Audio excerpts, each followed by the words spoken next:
Welcome to the Money Over 50 podcast, brought to you by Dallas Davison and Michael Hogue from Money Over 50 Financial Advisors. This information is general in nature and does not take into account your objectives, financial situation, or needs. Therefore, you should consider whether the information is appropriate for you and your personal circumstances. If you require personal advice, please contact Money Over 50 Financial Advisors. Here are your hosts, Dallas Davison and Michael Hogue. Welcome to Money Over 50 with Dallas and Michael. Either save more money or stop stressing about it! Exclamation point. I felt it needed an exclamation mark there, Dallas. You didn't put one there. Thanks, Michael. The It's your topic, but, the exclamation mark really makes it sound like a real rah-rah sort of self-help sort of title thing. But yeah, thanks, mate. The concept here, we see people across the spectrum of financial situation, and also across the broad spectrum of how much they worry about money. So what got me thinking about this, there are some people who stress a lot about money, will think a lot about money and worry about it, and there are some people who just do not pay any attention to it at all, don't even give it a thought. And I think, so the people who don't worry about it or think about it or stress about it or pay any attention to money, they might not end up in a good financial position, but at least they've got something out of it. They don't carry the worry of it. They don't carry the worry of it.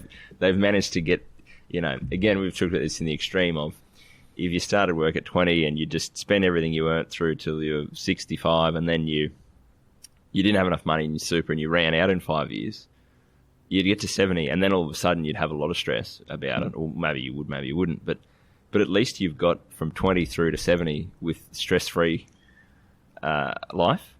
Whereas, yeah, the other end of the spectrum is if you do think about it and you do worry about it, or you do like to plan for the future, the earlier you get started, the more that you sort of get on top of it, the less that you actually have to stress about it, because it's just something that sort of happens and it rolls along, and you're making fine adjustments the whole way through. And obviously you can't ever go back in time and change what you did in the past. So from wherever you are now, I guess the point is, if you're 55 and you go, okay, well, I want to be in this position in 10 years' time, you have the opportunity to make changes, to save more money, to do whatever you need to do to get set up for retirement. Or you also have the choice to just not do that and just not think about it, not worry about it at all, and just end up where you end up at age 65, and don't give it another thought until you run out of money, when you're 75. Which is a valid option. You can just do that. What I actually think is that option makes more sense to me than if you were to say, right, I'm 55, I'm going to stress about it and I'm going to worry about it and sort of let it keep me up, but I'm actually not going to do anything about it.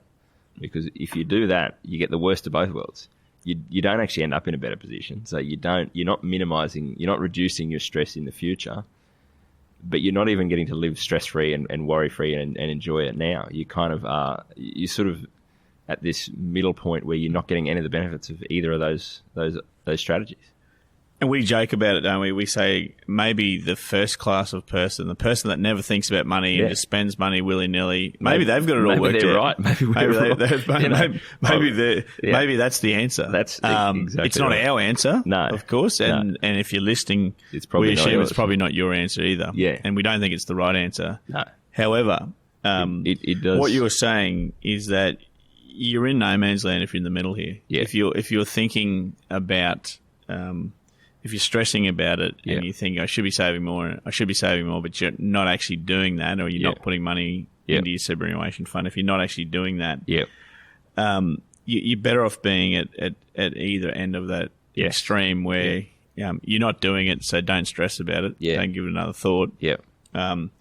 Or if you are doing it, then you're probably not going to stress too much about it because you're actually doing it. Track. You're on track.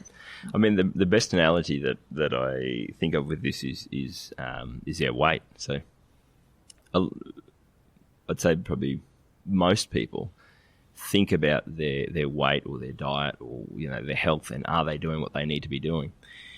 And again, at either end of the spectrum, you've got some people who are fit and healthy, and they are taking active steps to watch their weight and maybe drop a couple of kilos and maintain their fitness and maintain flexibility and strength and all those sorts of things throughout their life. And they don't really probably stress about money because they know that they're doing everything they need to.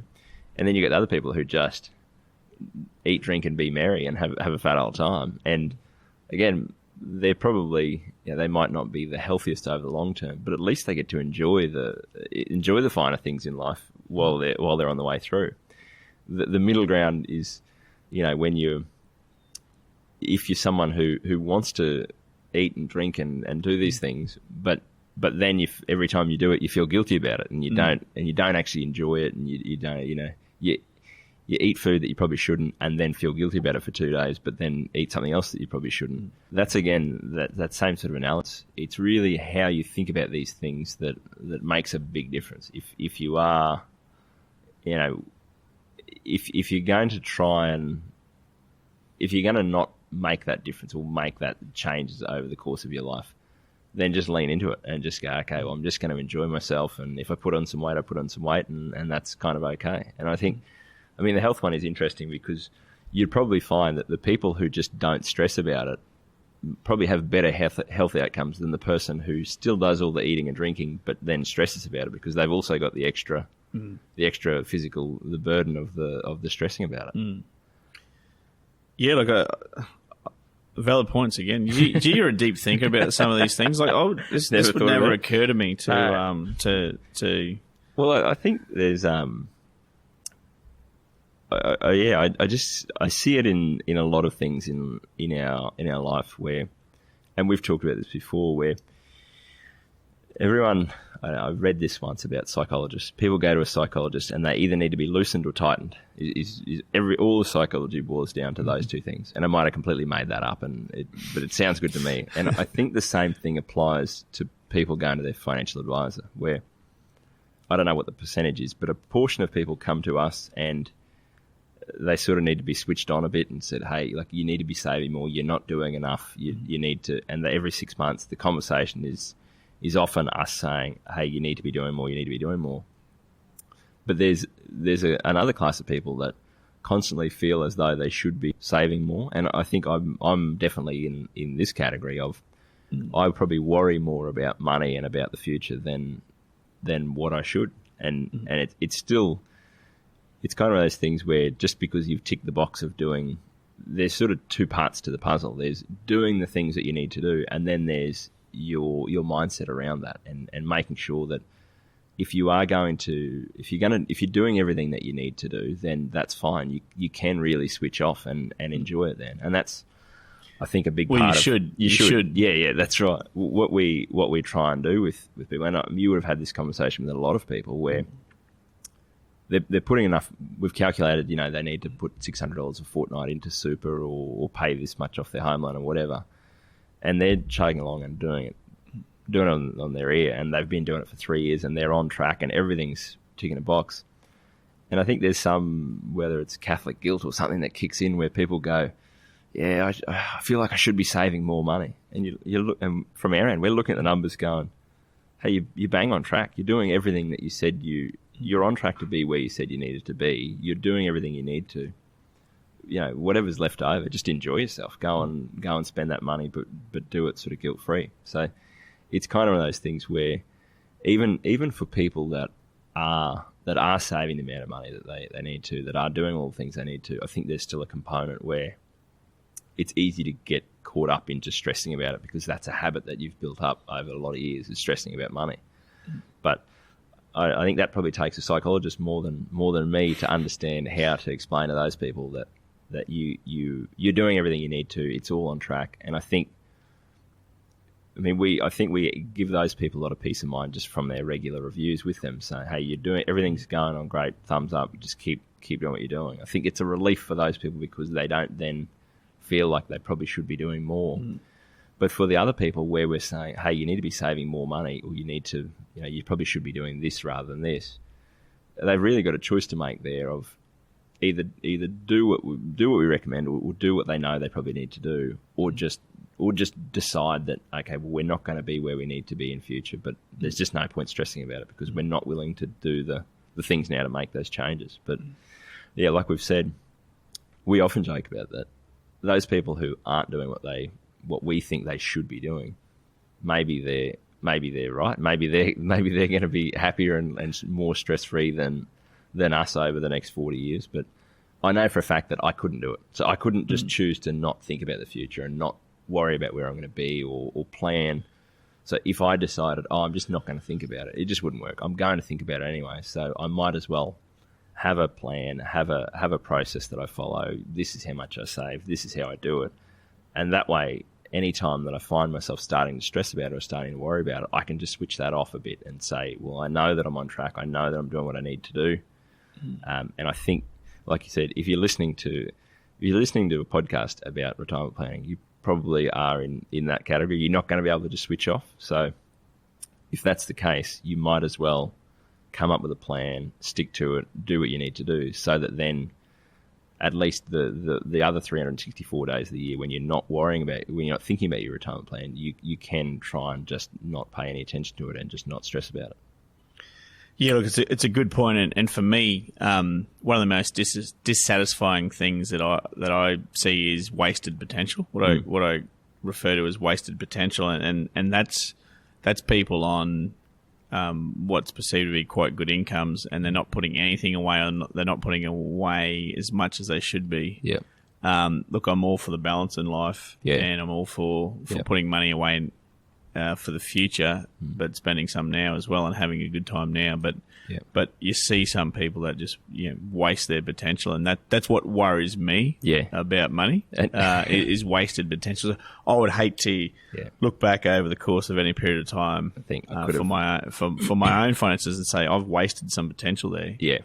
Because I haven't done what I should be doing there. And I think that's a good point, that it it's not just around the saving of money. Like I've got new clients that went to a planner, I think 5 or 6 years ago, and basically they're given bad advice, and so they haven't actually lost any money, but they haven't gone anywhere for 5 years, and they've done everything right that the advisor has told them, and so they haven't necessarily lost money, but they've lost time. And so we had this discussion a couple of days ago about, basically, I had to say, you went to do the right thing 5 years ago. You tried to be on track. Yes, you could have been in a better position right now than what you are, and we can't go back in time. Here's where we are. We can't control anything that has come before us. All we can do is get on track, get on a plan that's going to put you where you want to be over the next 10.